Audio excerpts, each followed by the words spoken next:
कबीर के दोहे आज की मॉडर्न लाइफ में उतने ही विख्यात थे जितने 15वीं सदी में थे। संत कबीर के दोहे आज भी जीवन के बारे में हमें बहुत कुछ सिखाते हैं। उस समय उन्होंने लोगों को जीवन जीने की कला सिखाई थी। कबीर के दोहे आज भी लोगों के लिए किसी वरदान से कम नहीं है। यानी कि आज की इस वीडियो में हम कबीर दास के लाइफ चेंजिंग दोहे के बारे में जानेंगे। So without wasting any more time let's start. Kabir Doha number 1। नहाए धोए क्या हुआ, जो मन मैल न जाए, मीन सदा झल में रहे, धोए बास न जाए। यानी कि कबीर दास जी कहते हैं कि हर रोज शरीर को साफ करने से कुछ नहीं होता मेरे दोस्त, जब तक मन का मैल साफ ना हो। जिस प्रकार एक मछली हमेशा पानी में रहती है लेकिन फिर भी उसमें से बदबू नहीं जाती, उसी प्रकार रोज चाहे कितना भी नहा लो लेकिन जब तक मन को साफ नहीं करेंगे तब तक एक सज्जन पुरुष नहीं कहलाएंगे मेरे दोस्त। कबीर दोहा नंबर 2। बुरा जो देखन मैं चला, बुरा न मिलिया कोई, जो दिल खोजा आपना, मुझसे बुरा न कोई। यानी कि कबीर दास जी कहते हैं जब मैं संसार में बुराई को खोजने चला तो मुझे कोई न बुरा मिला, और जब मैं अपने अंदर मन में झांक कर देखा तो पाया कि संसार में मुझसे बुरा कोई न है। यानी कि हम दूसरों के अंदर बुराई खोजते हैं, इससे पहले खुद अपने अंदर झांक लेना चाहिए कि कहीं मेरे अंदर तो बुराई नहीं है। कबीर दोहा नंबर 3। पोती पड़ी पड़ी जग मुआ, पंडित भयो न कोय, ढाई आखर प्रेम का, पढ़े सो पंडित होए। यानी कि कबीर दास जी कहते हैं इस संसार में ना जाने कितने लोग बड़ी बड़ी पुस्तकें पढ़कर मृत्यु के दरवाजे पर पहुंच गए लेकिन कोई भी विद्वान न हो सका। लेकिन यदि कोई प्रेम का 2.5 अक्षर ही अच्छी तरह पढ़ ले तो वही सच्चे अर्थ में ज्ञानी है। कबीर दोहा नंबर 4। साधु ऐसा चाहिए जैसे सूप सुभाए, सार सार को गही रहे, थोथा दे उड़ाए। यानी कि कबीर दास जी कहते हैं कि संसार में ऐसे सज्जन लोगों की आवश्यकता है जैसे अनाज साफ करने वाले सूप का होता है। जिस प्रकार सूप अच्छे अनाज को बचा लेता है और बेकार अनाज को उड़ा देता है, उसी प्रकार एक अच्छा व्यक्ति अच्छे विचार को रख लेता है और बुरे विचार को अपने मन से अलग कर देता है।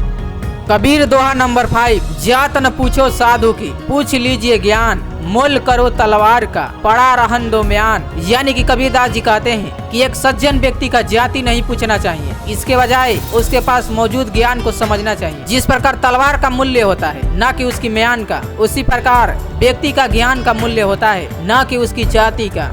कबीर दोहा नंबर 6। कबीरा जब हम पैदा हुए, जग हंसे हम रोए, ऐसी करनी कर चलो, हम हंसे जग रोए। यानी कि कबीर दास जी कहते हैं कि जब हम पैदा हुए थे तब हम रोए थे और सभी ने जश्न मनाया था, लेकिन इस संसार में कुछ ऐसा काम करके जाओ कि जब आपकी मृत्यु आए तो सभी लोग रोए और आप जश्न मनाते हुए इस दुनिया से जाओ।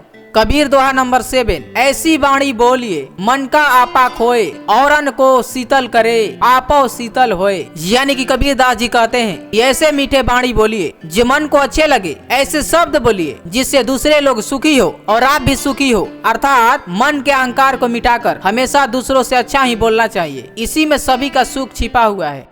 कबीर के दोहे नंबर 8। गाठी होए सो हाथ कर, हाथ होए सो दे, आगे हाट न बानिया, लेना होए सो ले। यानी कि कबीर दास जी कहते हैं कि आपने जो गांठ बांध रखा है उसे हाथ में लाओ और जो तुम्हारे हाथ में है उससे परोपकार में लगाओ। इस शरीर के जाने के बाद न कोई बाजार है और न ही कोई व्यापारी है, जो लेना है यहीं से लो। अर्थात जो टैलेंट तुम्हारे अंदर है उस टैलेंट को बाहर निकालो और जिस टैलेंट के तुम योग्य हो उसी टैलेंट के अनुसार दूसरों का भला करो। कबीर दोहा नंबर 9। धर्म किए धन ना घटे, नदी न घट नीर, अपनी आंखों देख ले, यो कथी कहही कबीर। यानी कि कबीर दास जी कहते हैं कि दान और परोपकार करने से धन नहीं घटता। जिस प्रकार नदी सदैव बहती रहती है और उसमें से जल लेने पर उसका जल कम नहीं होता, कबीर कह गए कि अगर यकीन न हो तो ऐसा करके स्वयं देख लो। अर्थात अपने सामर्थ्य के अनुसार दान करना चाहिए।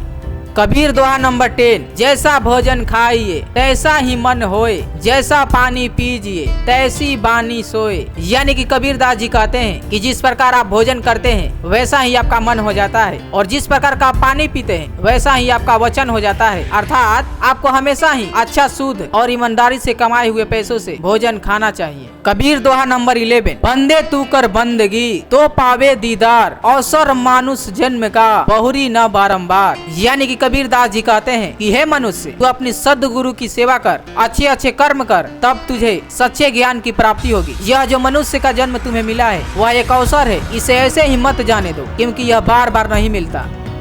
तिनका कबहू ना नींदिए, जो पावन तर होए, कबहू उड़ी आखिन पड़े, तो फिर धनेरी होए। यानी कि कबीरदास जी कहते हैं कि एक छोटे तिनके को उसे छोटा समझ के उसकी निंदा ना करे। जिस प्रकार वह पैरों के नीचे मिट्टी में आकर मिल जाता है, उसी प्रकार एक दिन उड़कर यदि आंखों में चला जाए तो आपको घाव या दर्द दे सकता है। कबीर दोहा नंबर 13। बिन खोजा तीन पाइया, गहरे पानी पैठ, मैं बपुरा बुड़न डरा, रहा किनारे बैठ। यानी कि कबीरदास जी कहते हैं कि जो लोग कोशिश करते हैं वह कुछ न कुछ पा ही लेते हैं। जिस प्रकार मेहनत करने वाले गोताखोर गहरे पानी में जाते हैं और कुछ न कुछ जरूर लेकर आते हैं, जो डूबने के भय से किनारे ही बैठ जाते हैं और उनको कुछ हासिल नहीं होता। इसलिए डर को छोड़ो और आगे बढ़ो। कबीर दोहा नंबर 14। बोली एक अनमोल है, जो कोई बोले जानी, हिये तराजू तौल के, तब मुख बाहर आनी। यानी कि कबीरदास जी कहते हैं कि बाणी एक अनमोल रत्न है। यह बात वही जानता है जो सही तरीके से बोलना जानता है। ऐसे व्यक्ति अपने शब्दों को तराजू में ही तौल कर मुंह से बाहर निकालते हैं। सो उम्मीद करता हूँ कि आपको ये वीडियो पसंद आई होगी। वीडियो पसंद आए तो सब्सक्राइब कीजिए हमारे यूट्यूब चैनल को, और भी ऐसे पावरफुल मोटिवेशनल वीडियो देखने के लिए। Keep growing and stay motivated with Mr. Vishal Gupta।